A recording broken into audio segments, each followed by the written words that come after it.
ილოცავ ჩობაღაწას შვიდობა აქაურობას ვიცი დავიღალე მეც რამდენჯერ უნდა თქვა ერთი ეგივე მაგრამ დღეს ბოლო ეპიზოდია და დღეს ვლაპარაკობთ 2025 წელს ნანახ სერიალებზე მეგონა ცოტა მეც ვნახავდი მაგრამ რაღაცებმა გადამიყოლა ძირითადად ფილმებს დავუთმე უფრო მეტი დრო ვიდრე სერიალებს და ამიტომ სულ 4 სერიალი ვნახე სრულად 2025-ში პირველი არის Witch-ი, ანუ ანიმაციური სერიალი, რომელიც 2004-2006 წლებში გადიოდა და Jetix-ზე ყოველთვის მაინტერესებდა ამ სერიალის თავიდან ბოლომდე ყურება, იმიტომ რომ ფერედი სამყარო რო იყო ჟურნალი, ვისაც ჰქონდათ, მან ეწერა ხოლმე პერსონაჟების აღწერა. ხასიათები, ძალები,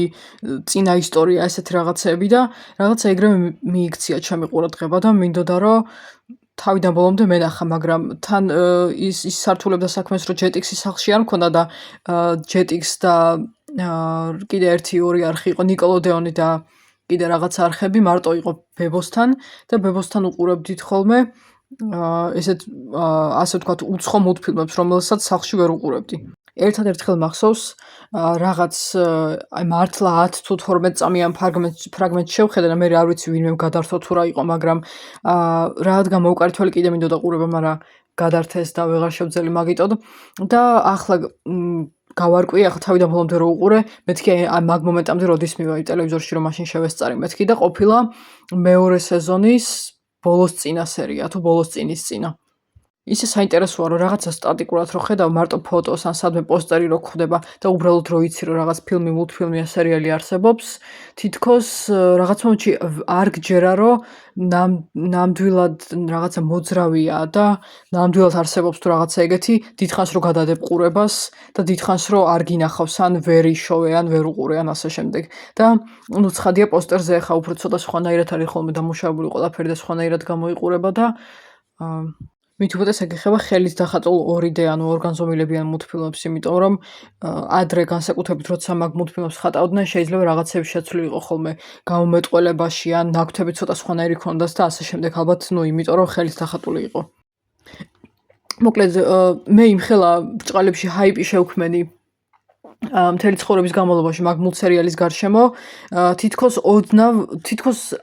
არა ვერ გადააჭარბა ჩემ მოლოდინებს, მაგრამ ცუდი საერთოდ არ იყო, ძალიან მომეწონა, აი მაინც მეორე სეზონი ჯობდა პირველს. განსაკუთრებით ბოლო სერიებისგან იყო კარგი, იმიტომ რომ პირველ სეზონში ოდნავ უფრო კრინჯული მომენტები იყო, ოდნავ. და სხვათა შორის მეორე სეზონი რომ დაიწყო, პირველი ორი სერია რაღაცა ზედმეტად გაფერადებული იყო თუ ზედმეტად ჭყეტელაფერები და ყველას რატომღაც მოვარდისფრო და იისფერით მაქონდა, არ ვიცი რატომ. და პირველ სეზონში კიდე იმიტომ იყო სუსტი პირველი სეზონი, რომ ყველა სერიაში თითქოს ძალიან მარტივად იმარჯვებდნენ ხოლმე და აი მეორე სხვა სერიაში აღარ გადაყვებოდა ხოლმე იმ სერიის კონფლიქტი ან იმ სერიის ბოროტება, რაც იმ დღეს მოხდებოდა თუ რაღაც ასეთი. ერთი რაც ძალიან არ მომეწონა და მთელი რამდენი სერია იყო 26 სერიის განმავლობაში ის იყო რომ ერთ-ერთი პერსონაჟი ჰეილინი ხო ჩინელია და ჯერ ერთი რამდენი გამოჩნდება ეგ ან მისი ბებია ან მშობლები ან კიდევ ოჯახური რესტორანი აქვს რაღაც ბებიამის აქვს რესტორანი გახსნილი და რამდენი ეგ რესტორანის გამოჩნდება რომელიც რა თქმა უნდა ჩინურია იმდენი რაღაც კლასიკური კი არა სტერეოტიპული ჩინური მუსიკა ირთვება ცინზე შესრულებული. აი რაღაცა ტრადიციული ჩინური, რაც ცუდი კი არ არის, რომ ტრადიციული მუსიკაც იყოს, მაგრამ ერთადერთი პერსონაჟი, რომელსაც ესე ორიენტალისტურად ექცევიან მაგ სერიალში და თან ხო ნუ თვითონ ჰეილინი უფრო ნაკლებად კარიკატურულია, მაგრამ ბებია მისი ხო აი ამ ევროპელებს და ამერიკელებს რაღაცა სჭირთ აზიურ კულტურებთან დაკავშირებით, რატომღაც გონიათ, რომ ვისაც წვრილი თვალები აქვს, ის ან ვერ ხედავს, ან მუდმივად დახუჭული აქვს თვალები და აი ჰეილინის ბებიაზე იყო ეგრეთ ძალიან ბევრჯერ გაკეთებული, უბრალოდ ჯერ ერთი ეს ქალი სულ ტრადიციულ სამოსშია, ანუ სულ კიმონოაცვია მუდმივად, ერთი მაისური ან ჯინსის ჭაჭანება არ არიან თანამედროვე ტანსაცმლის, რაც ასევე ძალიან უცნაური გადაწყვეტილებაა და საკმაოდ არანორმალურიც, იმიტომ რომ ყველას უმტკიცებს უფრო ეგ იცი ვისთვის არის გაკეთებული, რომ არა აზიელებისთვის, ანუ თეთრკანიანებს აჩვენებ, რომ როგორიც წარმოუდგენია ყველას ჩინელები, იაპონელები და ასე შემდეგ, ისეთივეა მულტფილმშიც და სხვანაირობა არ ეღირსება თუ რაღაც ასეთი.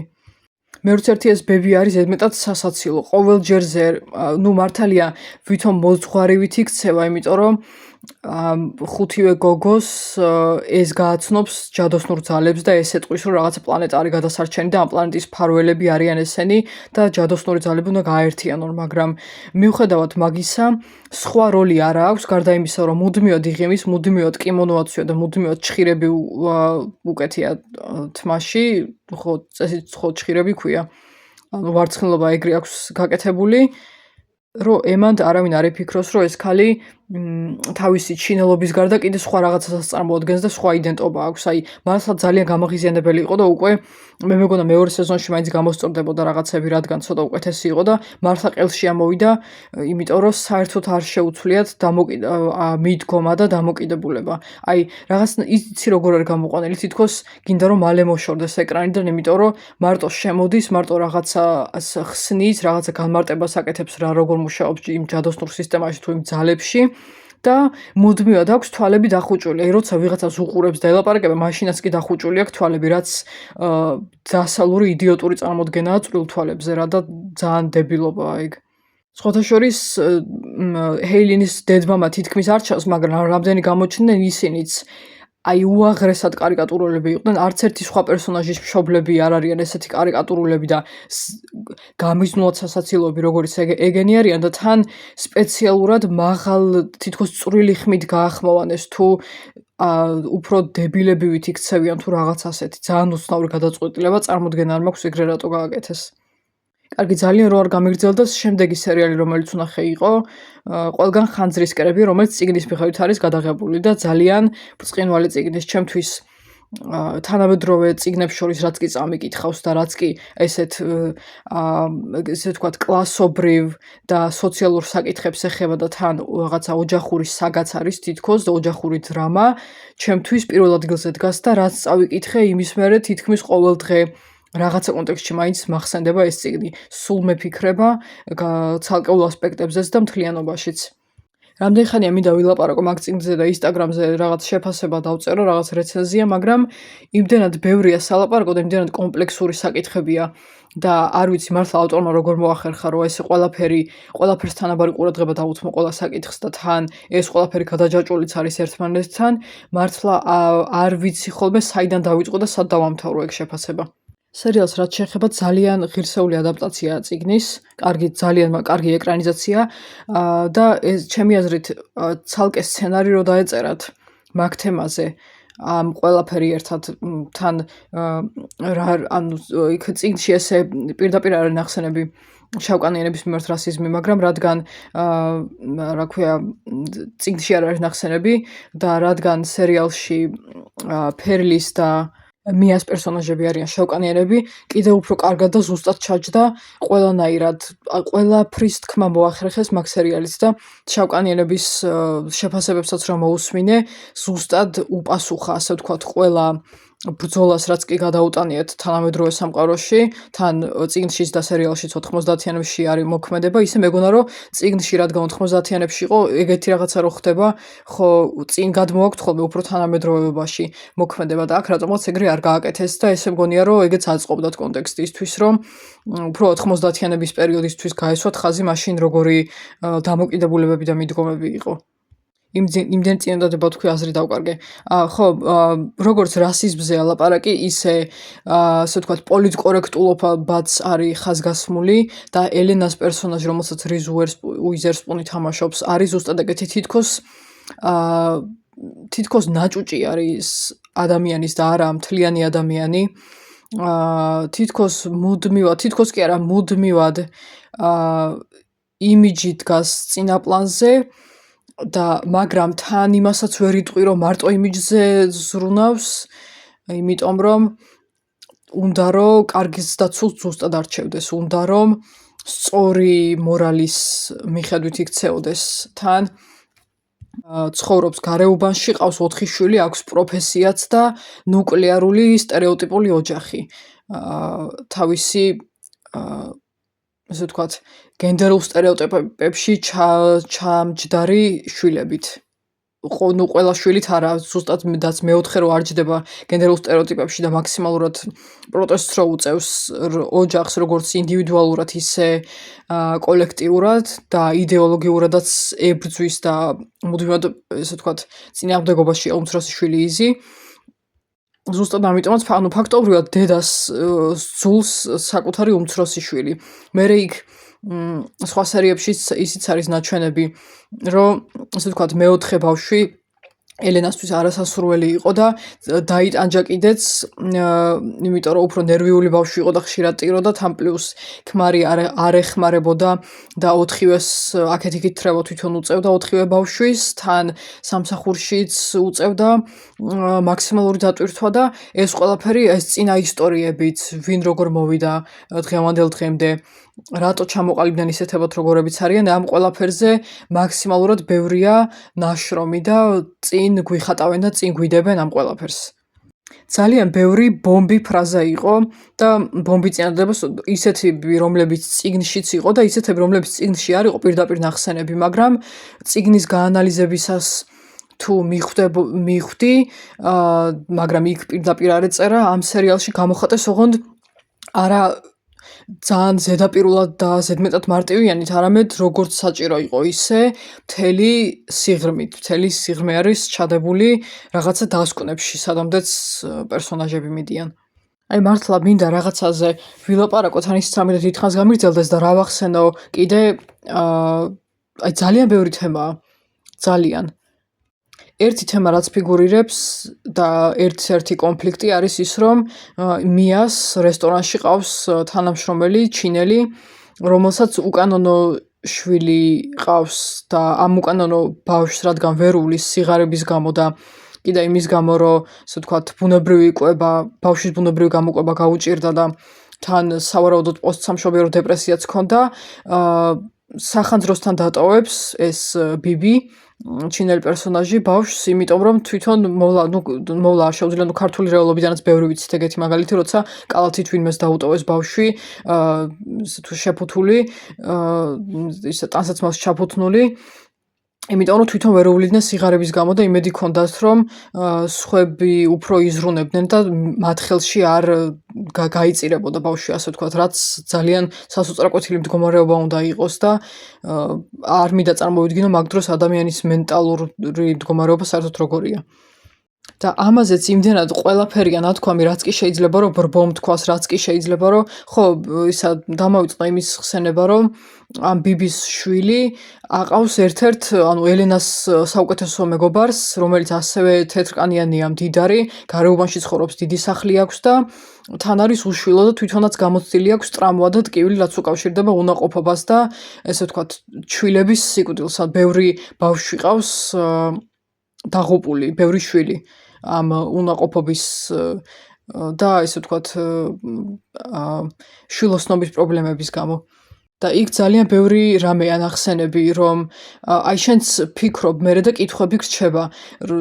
თეთრკანიანს რომ არა თეთრკანიანი ბავშვი ყავს შვილად აყვანილი, ასე ვთქვათ, დღესაც ძალიან ბევრი ეგეთი შემთხვევა, ვიღაცები ნამდვილად ვერ უარყოფ იმას, რომ ვიღაცები იმიტომ იყვანენ არა თეთრკანიან ბავშვებს, რომ თითქოს უნდა ბრჭყალებში გადაარჩინონ თვითონ. და თვითონ უფრო კულტურულებს და უფრო კარგ მოქალაქეებს გაზრდიან თუ რაღაც ესეთი და თავის კულტურასთან ჩამოშორებით შეძლებენ რომ სხვანაირი გამოჩორკნონ და სხვანაირად გააშალაშინონ თუ რაღაც ეგეთი. განსაკუთრებით ეგრეთ ჩაციკლულები არიან ხოლმე აფრიკელ ბავშვებზე. საქართველოშიც ბევრჯერ გამიგია, რომ აფრიკის ქვეყნები მარტო სიღარიბესთან ასოცირდება მათ თვალში და მარტო ხედავენ ესე ვთქვათ ტომების ბავშვებს, რომლებიც შეიძლება რომ შიმშილობდნენ ასე შემდეგ და ასეთ ბავშვებზე აქვთ ხოლმე ორიენტირი, შვილად ავიყვანდი, მოწყალებას გავიღებდი, რაღაცა თითქოს ქველმოქმედებას ჩადიან, იმიტომ რომ შვილად თუ აკყავს ბავშვი, უკვე ოჯახი ხარ და არა საქველმოქმედო ფონდი, ამიტომ ძალიან შეურაცხყოფელია და დინამიკას ძალიან აზიანებს და ძალიან ცუდ პროპაგანდას ეწევა კიდე რომ ვიღაც ის ბავშვები რომლებიც ბიოლოგიურად იბადებიან ოჯახში განსაკუთრებით თეთრკანიანები უფრო ღირსეულები არიან და უფრო დაიმსახურეს და არც თეთრკანიანი ბავშვები რომლებიც მაგალითად დაობლდნენ ან ომში იყვნენ ან ომში დაეღუპათ მშობლები ან შიმშილობა გამოსცადეს ან ღარიბ ქვეყანაში დაიბადნენ ისინი მარტო მოწყალებას და სიბრალულით ყურებას და ასე შემდეგ ასეთ რაღაცებს იმსახურებენ და ნამდვილი ოჯახი არასდროს არ ექნებათ ესე გამოდის ბოლოს ხო და აი ძალიან ბევრი შეკითხვა გრჩება აი როცა ეს მდიდარ ოჯახს ყავს ჩინელი ბავშვი აყვანილი იქ ადვოკატი უსვამს შეკითხვებს იცი თუ არა როგორ დააკავშირო ბავშვი საკუთარ კულტურასთან ისე რომ ასე ვთქვათ არც შენ მოგწყდეს და არც თავის კულტურას მოსწყდეს მერე იქ კიდე ერთი საინტერესო რაღაცაზე იყო წიგნიდან იყო პირდაპირ გადმოღებული ხაზგასმული იყო რომ 90-იანებში არ არსებობდა სხვანაირი თოჯინები, ესე ვთქვათ, თეთრკანიანის და შავკანიანის გარდა. შავკანიანიც იშვიათი იყო უფრო. მაგრამ აზიური თოჯინა არ ქონდა არც ბარბის ხაზს და არც ჩვეულებრივი პატარა ბავშვის მაგვარი თოჯინები არ იყო, ესე ვთქვათ, აზიელი და მაგაზეც არის ხაზგასმული, რომ როცა გაიზრდება ბავშვი, ეხლა კი პატარაა და არ ლაპარაკობს ჯერ, მაგრამ როცა გაიზრდება, როგორ აპირებ, რომ საკუთარი თავის წარმოჩენა ანახო, რა საყურებინებ, რითი ათამაშებ და მერე იქიდან არის სასწრაფოთელი პასუხები ამ თეთრკანიანი ოჯახიდან, რომ დედას ისე უყვარს თავისი შვილი, რომ ასეთ რაღაცებს ყურადღებას არ აქცევს, მაგრამ დროთა განმავლობაში ყველაფერს მოიფიქრებენ და ყველაფერი მოვა. თან ეთანხმები და თან თითქოს არ ეთანხმები, იმიტომ რომ ხა იმასაც ვერ დააბრალებ და ალბათ ძალიან ბრუტალური იქნება იმის თქმა, რომ ჩინელობის გამო აიყვანეს ბავშვი ან იმის გამო, რომ თვითონ გადაერჩინათ, მაგრამ რადგან შვილი არ ყავდათ, ხო თავისად მიიღეს ბავშვი და სიყვარულში ბავშვის მიმართ სიყვარულში ეჭვი არავის არ ეპარება, მაგრამ რომ გადაუხადეს დაბადების დღე, რომ გაიხადეს თავისად, რომ დაარქვეს ჩვეულებრივი ამერიკული სახელი და შეუცვალეს თავისი მეილინი ჩინური სახელი, რომელიც მანამდე ერქვა და ნუ გასაგებია რომ შეიძლება არ იცოდნენ მისი სახელი, მაგრამ ეგ ჩვევიათ ხოლმე განსაკუთრებით ამერიკელ ოჯახებს. თითქოს ბავშვებს, არა თეთრკანიან ბავშვებს თითქოს მთლიანად უცვლიან ხოლმე იდენტობას და უნდათ რომ არ ვიცი გადაღებონ და თავისნაირები გაახადონ თუ რაღაც ასეთი. ხო და აყვანისას შეიძლება არ ქონდეს არ განწყობა, მაგრამ ასეთ მდიდარ ამერიკულ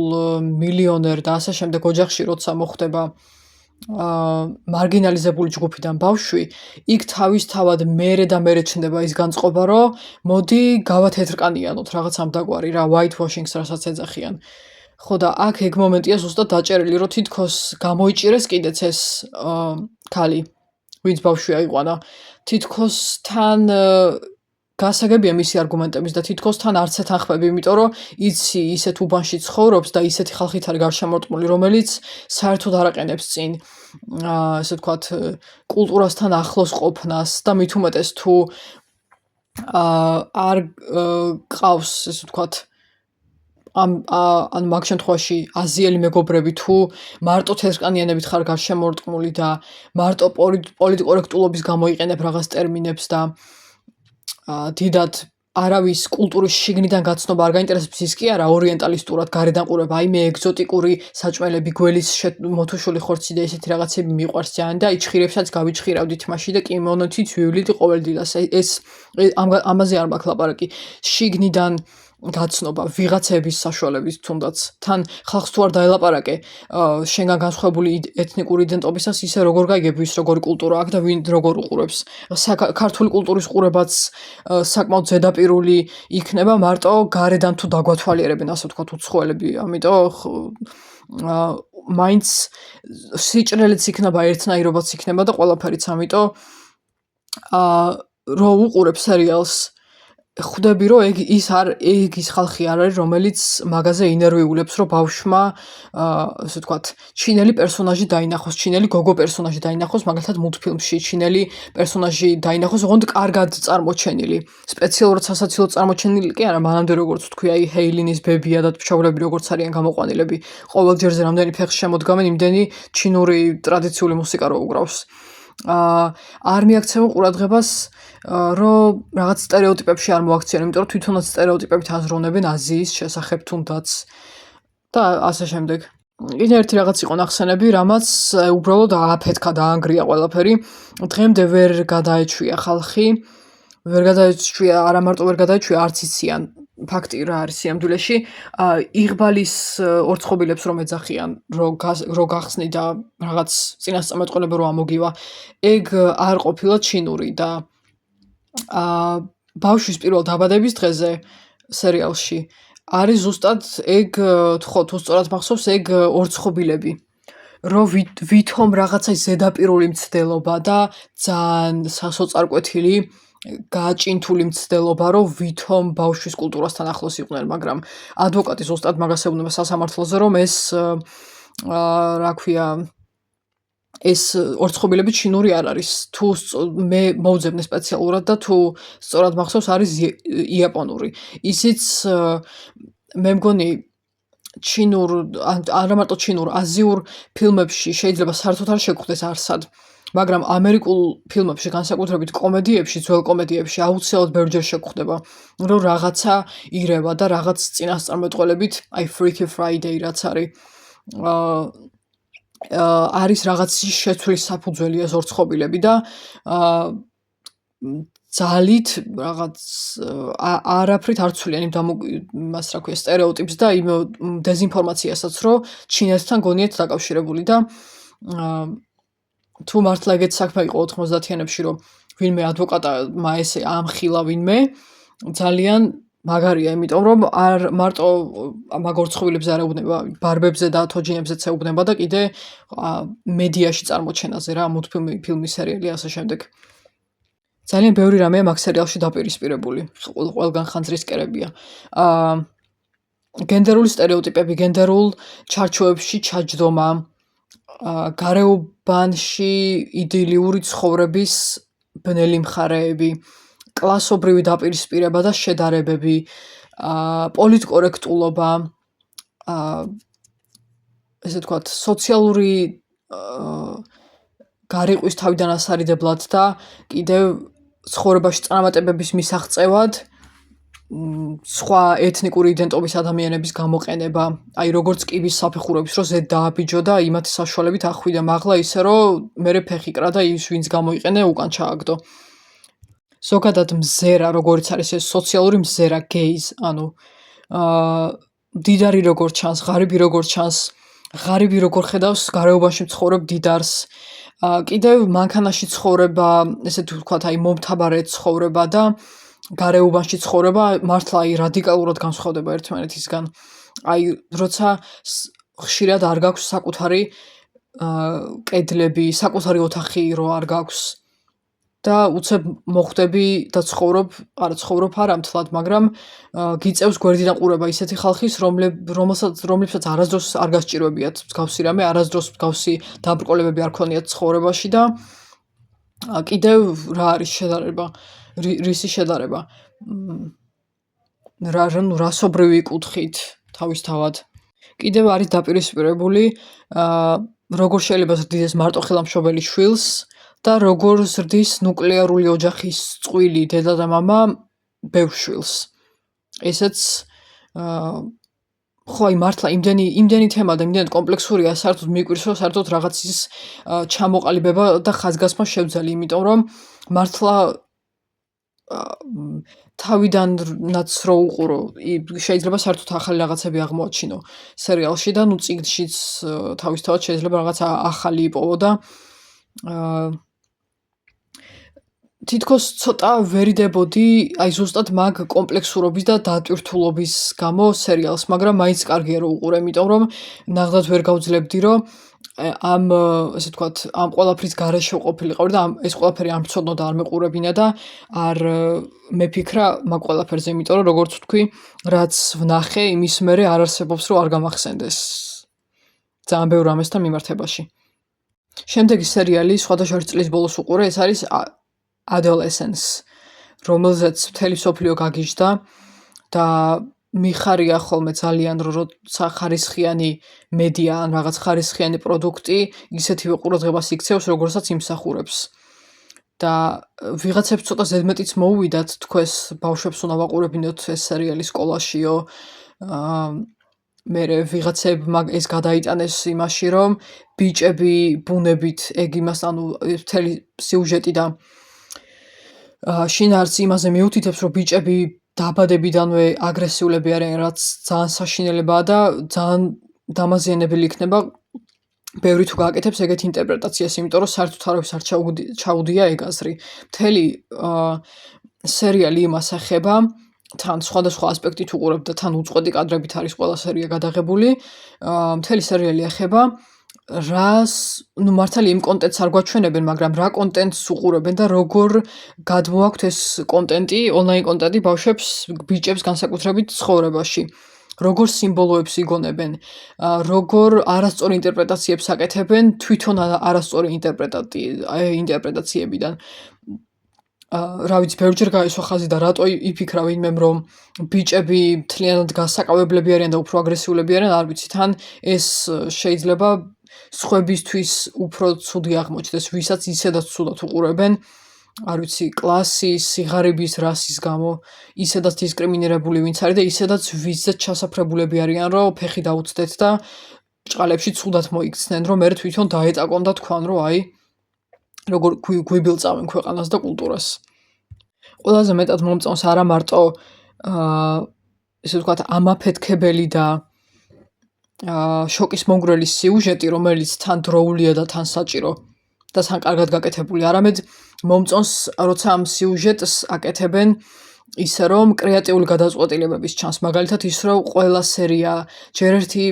ეგ ისეთი სერიალია ფონზე ვერ უყურებ გამორიცხული, არაფერს არ უნდა აკეთებდე, არც უნდა ჭამდე, არც ტელეფონში არ უნდა იყურებოდე, არაფერს არ უნდა აკეთებდე, მარტო უნდა უყურო ეკრანს, რომ არც ერთი დეტალი, არც ერთი გამომეტყველება და წარბის სხვანაირი წარბის შეკვრა არ გამოგეპაროს. რაც მიღწეულია თვითონ სიუჟეტითაც, დაძაბულობითაც და კიდე იმით, რომ მთლიანად უწყვეტად არის გადაღებული და ეგ როგორ მოახერხეს, არ ვიცი, მართლა, რომლებიც მართლა ყოველგვარი ჭრის გარეშე პირდაპირ ნიშნობით ერთი უწყვეტი კადრითაა ხოლმე გადაღებული, ვერასდროს ვერ ხვდები თუ თქვათ ტექსტი შეეშლება თან თუ რამე არასწორად არის, ისევ თავიდან იღებენ თუ ამოჭრიან თუ აი მაგ დროს რას აკეთებენ, მართლა ვერ ხვდები, იმიტომ რომ ძალიან დაძაბული უნდა იყოს ეგეთი გადაღების პროცესი. ამაზე რეალისტური მე წელს არაფერი მინახავს, ეგ შემიძლია ვთქვა. თან სხვათა შორის ისიც უნდა გამოვიყო, რომ როცა თრილერს ან საშინელებათა ფილმს ან რაღაცა ესეთი სიუჟეტისას, ნუ ესე ჰორორად ვერ ჩათვლი, ესე არ არის სწორი, ჰორორი არც არის პრინციპში adolescence, არის თრილერი და რა ვიცი, რომელ ჟანრში შეიძლება მაგის გაერთიანება. ასეთ რაღაცას როცა უყურებ და ეს რაღაცა არის არა ამერიკული, ბევრად უფრო დამანგრეველი ძალა აქვს და ბევრად, აი, წარმოუდგენლად რეალისტურია ამერიკულთან შედარებით. თან ეს არის ბრიტანული სერიალი და ნუ ბრიტანელებსაც აქვთ ხოლმე თავის ჩავარდნები და ხარვეზები, მაგრამ ამერიკულთან შედარებით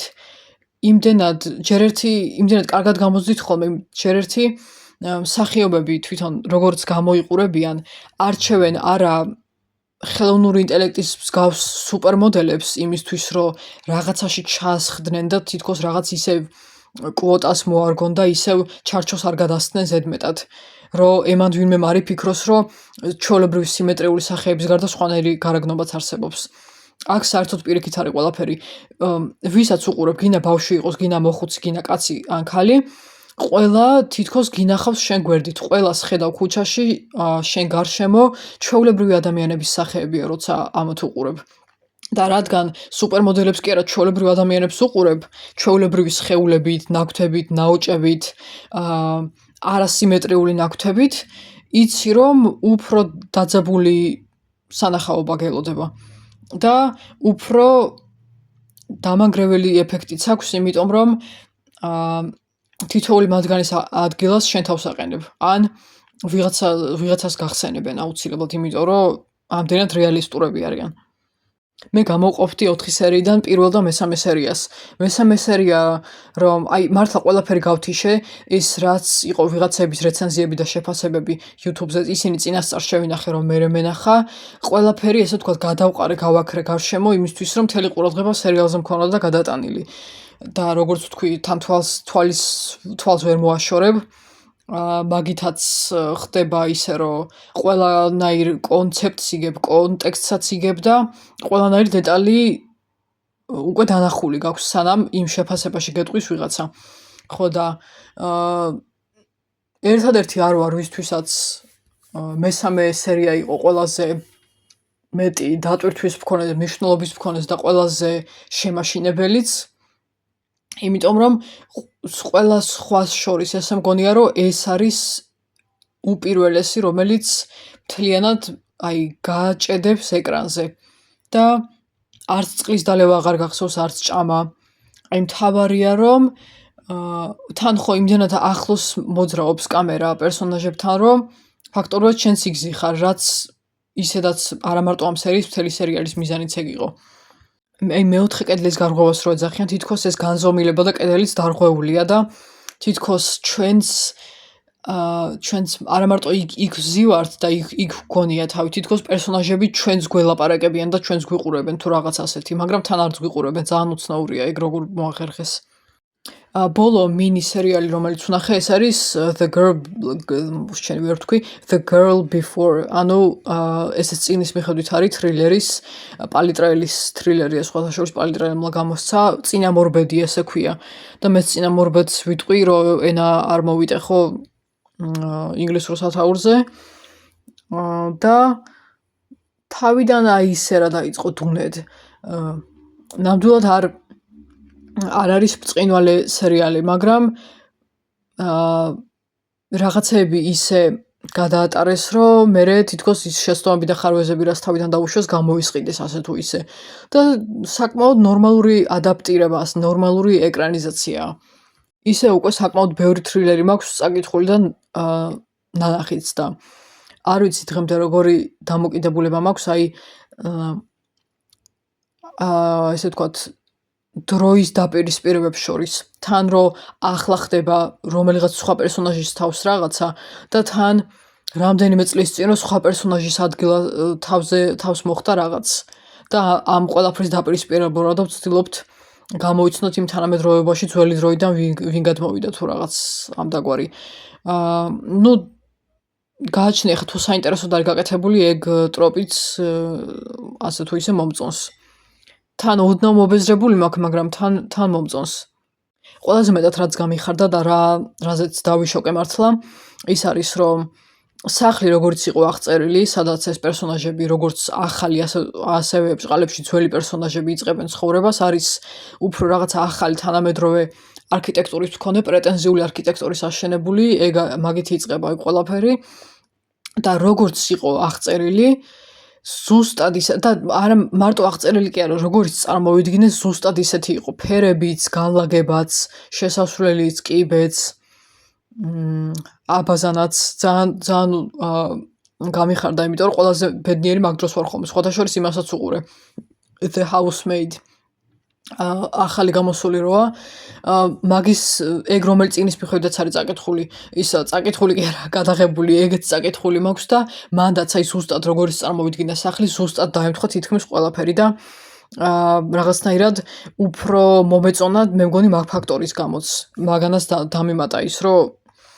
ანუ ერთი ქულა მოუმატა ჩემ თვალში რა და ნაკლებად გავღიზიანდი, როგორც სხვა შემთხვევაში გავღიზიანდებოდი, როცა საერთოდ სხვა რაღაცას აკეთებენ ხოლმე, სხვანაირი გარემოა და საერთოდ გადაატრიალებენ ხოლმე, მართლა ისე ვერ ხვდები. კი შეიძლება ვთქვათ, სხვა გადაწყვეტილება მიიღო და პერსონაჟებმა სხვანაირად იმოქმედონ, ან რაღაცა შეცვალო სიუჟეტურად, ეგრე ხშირად ხდება ხოლმე. მაგრამ როგორც არის აღწერილი გარემო, ეგ ხო რაღაცას ემსახურება წიგნში და რატო უნდა გადააკეთო და შეცვალო ვერ ხვდები. მაგ დროს უფრო ისეთი ვარ ხოლმე. მიფუჭდება განწყობა თავიდანვე, მით უმეტეს თრილერი თუა და სახლი ან ტყე ან კოტეჯი ან რამე ეგეთი თუ თავიდანვეა წარმოდგენილი. სერიალებზე ვილაპარაკე როდის 3 წლის წინ. პირველი საახალწლო სერიის ბოლო ეპიზოდში და საკმაოდ დიდხანს ვილაპარაკეთ, თითქმის 1 საათამდე. არა მარტო სერიალებზე, იქ ფილმებზე და წიგნებზეც ვილაპარაკობდი, რომელიც იმ წელს ესე ვთქვათ, რომელთანაც ინტერაქცია მქონდა იმ წელს. და ახლა კარგია, რომ ესე მგონია ჩემი პროგრესია ეგ. ამდენი ხანი მინდოდა ეგ გამომესწორებინაო, რომ უფრო ლაკონურად მეთქვა რაღაცები, მით უმეტეს რაღაცას ბევრი რომ აქვს სათქმელი, შეიძლება ერთი თემი და მეორეზე ისე გადავხვდე, რომ ის პირველი წინადადება არ დავამთავრო და მე აღარ მახსოვს საიდან დავიწყე და რა ვთქვი. ხო და სხვათა შორის თუ წინასწარ მქონია დაწერილი პოდკასტისთვის რამე, ის ეპიზოდები უფრო მოკლე გამოდის, რაც იმას ნიშნავს, რომ უკეთესად უყრი ხოლმე აზრებს თავს. ხო და რა მნიშვნელობა აქვს, ესეც არ არის ცუდი. ამ ეტაპზე მოვრჩეთ პოდკასტებს ცოტა ხანს გავაჩეროთ და მაინც კარგია, რომ ძალიან ბევრი არ ვილაპარაკე, იმიტომ რომ მე დავიღლებოდი მერე. მორჩა ახალი წელიც ოფიციალურად უკვე ნაძვის ხეთს კარგა ხანია ავიღე და უკვე არა პოდკასტში, არამედ ვიდეოებში შევხვდებით დროებით.